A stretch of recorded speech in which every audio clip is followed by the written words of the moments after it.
Dans la dernière vidéo, on a vu que dans les années 40, un célèbre psychologue canadien, Donald Hebb, fit l'hypothèse que nos processus de mémorisation dépendaient de la capacité de nos synapses, ces jonctions qui existent entre nos neurones, à voir leur fonctionnement modifié par les phénomènes d'apprentissage. Néanmoins, tout cela ne restait qu'une hypothèse, et pendant de nombreuses années après que Hebb ait formulé sa fameuse loi, la loi de Hebb, de nombreux scientifiques de par le monde ont essayé de démontrer qu'elle était vraie de manière empirique.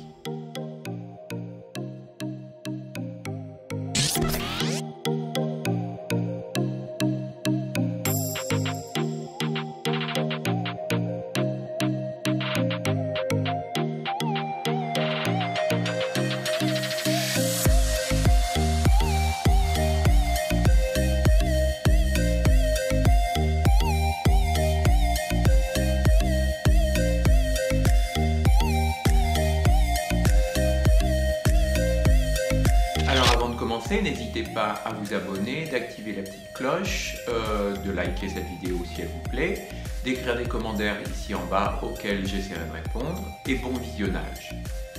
Dans les années 60, un scientifique américain, Eric Kandel, a voulu effectivement démontrer scientifiquement que les processus de mémorisation dépendaient bien de processus synaptiques. Néanmoins, les neurones de mammifères tels que le rat ou la souris, qui étaient rapidement apparus comme modèle de choix pour étudier nos propres fonctions physiologiques, ne lui paraissaient pas adéquats pour l'étude des bases cellulaires de la mémoire. En effet, nos neurones, comme ceux de tous les mammifères, sont de très petite taille, ce qui ne facilite pas l'étude de leur fonctionnement in vivo, c'est-à-dire sur l'animal vivant. Kandel s'intéressa donc à un autre modèle en vogue à l'époque qui est l'aplisie. L'aplisie, encore appelée lièvre de mer, est une espèce de grosse limace marine qui, lorsqu'elle a peur, relargue cette encre pourpre dans l'eau. L'aplisie, comme bien d'autres invertébrés marins, possède des neurones de grosse taille, facilement identifiable dans son système nerveux primitif de type ganglionnaire. En effet, l'aplisie n'a pas un cerveau, mais plusieurs petits cerveaux organisés en ganglions dans lesquels on peut trouver les corps cellulaires des neurones. Étant aquatique, l'aplisie possède en outre une branchie, organe indispensable permettant sa respiration donc dans le milieu aquatique. Alors, pourquoi vous parlez de cette branchie? Eh bien, c'est parce que Kandel s'est beaucoup intéressé au réflexe de retrait de la branchie chez cet animal. En effet, lorsqu'elle perçoit une menace potentielle, comme illustré ici par l'application d'un stimulus tactile très léger sur son siphon, c'est-à-dire une partie externe de son corps, l'aplisie rétracte brusquement sa branchie afin de protéger celle-ci d'une menace potentielle donc dans le milieu extérieur. Comme Pavlov avait étudié le réflexe de salivation chez son chien, Kandel s'est servi de ce réflexe de retrait de la branchie pour étudier différentes formes de mémoire élémentaire qu'on retrouve chez tous les animaux, et il s'est ainsi amusé à stimuler de manière répétitive le siphon de l'animal et a ainsi pu observer le phénomène d'habituation. L'habituation est une forme d'apprentissage élémentaire qu'on retrouve chez tous les animaux, y compris chez nous bien sûr, et qui permet à un organisme, à un individu de s'habituer à un stimulus qui ne présente aucun danger, comme par exemple un ronflement la nuit, quand cela bien évidemment est possible. Dans le cas présent, après stimulation répétée du siphon, l'animal apprend à reconnaître la non-dangerosité de ce stimulus et finit par ne plus rétracter ses branchies. Kandel s'est aussi intéressé au conditionnement. Il prenait alors un animal habitué qui ne répondait plus à la stimulation tactile du siphon et il appliquait sur l'aplisie simultanément des chocs électriques sur la queue de l'animal et des stimulations tactiles douces sur son siphon. Si bien qu'une fois conditionné, l'animal réagissait fortement à une stimulation tactile de son siphon. alors qu'il ne réagissait pas à une stimulation du manteau, qui est une autre partie du corps de l'aplysie, qui n'avait pas subi d'association avec le choc électrique. Ce type de conditionnement est identique au conditionnement effectué par Pavlov sur son chien lorsque Pavlov apprenait à son chien d'associer le bruit d'une clochette avec l'arrivée de sa nourriture. Mais Candel, grâce à son aplysie, a pu véritablement décortiquer le substrat biologique d'un tel apprentissage. La physiologie du réflexe du retrait de la branchie est en effet assez simple. Un neurone sensoriel transmet en effet les informations sensorielles tactiles en provenance du siphon à un neurone moteur qui a pour rôle d'actionner le muscle permettant la contraction de la branchie. Quand la stimulation tactile est donnée, le neurone sensoriel s'active et transmet cette information de manière électrique le long de son axone. Le long prolongement du neurone qui permet à celui-ci de transmettre une information vers d'autres neurones. Cette activité électrique finit par envahir la terminaison axonale et provoque la libération de neurotransmetteurs, c'est-à-dire de petites molécules permettant la transmission de l'information d'un neurone à un autre. Ces neurotransmetteurs diffusent librement dans l'espace étroit existant entre les deux neurones, c'est-à-dire dans la synapse. Ils vont ensuite fixer des molécules, des récepteurs, placés sur la membrane du neurone voisin, et donc ici le neurone moteur, pour activer celui-ci à son tour. L'activation du neurone moteur permet enfin la libération d'autres molécules de neurotransmetteurs, permettant cette fois-ci la contraction du muscle et donc le retrait de la branchie.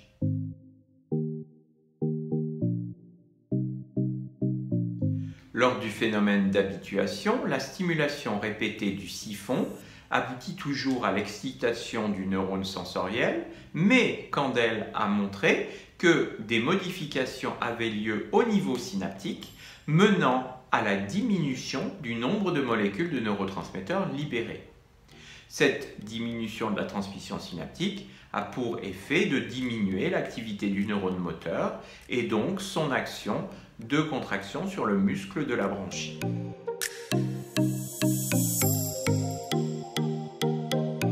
Lors du conditionnement, on met en jeu d'autres neurones, à savoir le neurone sensoriel transmettant les informations douloureuses en provenance de la queue de l'animal, traumatisé donc par le choc électrique appliqué de manière simultanée avec le stimulus léger tactile en provenance du siphon. Ce neurone sensoriel de la queue de l'animal transmet ces informations à un interneurone, c'est-à-dire un neurone ni sensoriel ni moteur, qui reçoit et transmet des informations vers d'autres neurones et qui, dans ce cas précis, vient augmenter la transmission synaptique du neurone sensoriel du siphon. Cette modulation de la transmission par l'interneurone aboutit à, cette fois-ci, une augmentation du retrait de la branchie, si bien que lorsque le stimulus tactile du siphon est présenté seul à l'animal par la suite, il est suffisant pour générer de nouveau un fort retrait de la branchie. Candel s'est donc naturellement intéressé à comprendre le fonctionnement de cette synapse tripartite, c'est-à-dire en trois parties, comprenant ici en haut, en jaune orangé, la terminaison axonale de l'interneurone transmettant les informations douloureuses en provenance de la queue de l'animal. Ici à gauche et en bleu, la terminaison axonale du neurone sensoriel transmettant les informations tactiles douces en provenance du siphon. Et enfin, ici à droite, en vert, le neurone moteur qui permet la rétraction ou non de la branchie. Candel a disséqué au cours de nombreuses années le fonctionnement de cette synapse durant ses formes d'apprentissage élémentaires, comme par exemple le conditionnement. C'est ainsi qu'il a pu montrer l'implication d'un certain nombre d'acteurs moléculaire à cette synapse. Ainsi, lorsque le choc électrique est délivré sur la queue de l'animal, une forte libération de sérotonine est libérée par l'interneurone ici en haut. La sérotonine est un neurotransmetteur qu'on retrouve partout dans le monde animal, y compris chez nous, où il est particulièrement impliqué dans la régulation de notre humeur. Chez la plisie, cette sérotonine participe à l'activation d'une cascade moléculaire favorisant finalement une forte libération de neurones transmetteurs par le neurone sensoriel, transmettant lui les informations tactiles douces en provenance du siphon. Si bien que quand ce neurone est stimulé par la suite, il va fortement activer le neurone moteur qui est en aval et donc provoquer un fort retrait de la branchie chez l'animal ainsi conditionné. Avec cet exemple, on comprend mieux comment la trace d'une activité neuronale et donc d'un souvenir peut rester en mémoire au niveau synaptique. Mais Candel voulait aussi comprendre un autre phénomène. Est-ce que ces apprentissages peuvent perdurer dans le temps comme notre mémoire? Et si oui, quel est le substrat de cette mémoire à long terme? Donc il a tout d'abord vérifié qu'en augmentant la durée de ces apprentissages, il parvenait à accroître la durée de rétention de ces informations en mémoire. Lorsque le conditionnement de l'animal n'implique qu'un seul choc électrique sur la queue, l'apprentissage ne dure que quelques heures.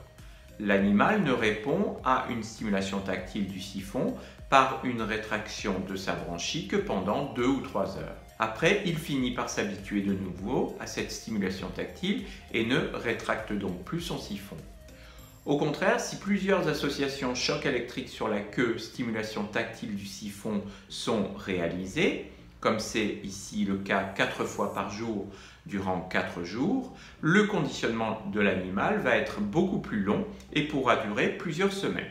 Donc, comme c'est le cas pour nous lorsque nous apprenons une leçon de façon répétée, une aplysie qui apprend de manière répétée est une aplysie qui garde en mémoire les informations pertinentes qu'elle a apprises beaucoup plus longtemps. Candel a donc voulu identifier les substrats biologiques de cette mémoire à long terme. C'est ainsi qu'il a pu voir qu'un apprentissage plus intense, c'est-à-dire des associations répétées choc électrique stimulation tactile, avait des effets beaucoup plus marqués sur la synapse tripartite de l'aplysie. Il a notamment montré que cet apprentissage plus intense favorisait de nouveaux acteurs moléculaires favorisant la transcription de gènes au niveau du noyau du neurone sensoriel et donc la synthèse de nouvelles protéines permettant notamment la croissance de nouvelles synapses. Cette croissance synaptique va donc permettre une activation plus marquée et aussi plus durable dans le temps du neurone moteur de la branchie.